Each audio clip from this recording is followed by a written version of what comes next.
أنا سودانية وبريئة من كل سوداني بيتصرف تصرف غير أخلاقي. قاعدين في مصر لينا سنين، لا يوم سمعنا عن شتيمة ولا تصرف وحش. باختصار احترم تحترم. تحيا مصر شعبا وحكومة. أنا معاكي قلبا وقالبا ومصدقك، والكلام ده أنا مقتنع بيه 100%. وعارف ومتأكد إن مش كل السودانيين زي بعض، وعارف ومتأكد إن جنوب السودان غير شمال السودان، وعارف ومتأكد إن الناس اللي في مصر وبيعملوا مشاكل غير خالص الناس اللي ما بيعملوش مشاكل وقاعدين باحترامهم وبيمشوا جوه الحيط مش جنب الحيط.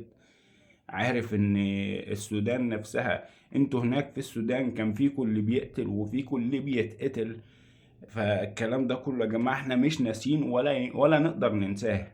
احنا عارفين ومتأكدين ان التصرف الغير اخلاقي ما بيطلعش غير من واحد ما ترباش، واحد اصلا بايع نفسه، واحد بايعها من قبل ما يدخل مصر، واحد بايعها وهو في السودان اصلا ومالوش خير في ارضه عشان يبقى ليه خير في ارض بتحتويه.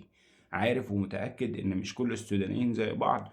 وتحياتي واحترامي لكل سوداني بيحترم مصر وبيحترم الأرض اللي هو عليها حتى لو ما هوش فيها.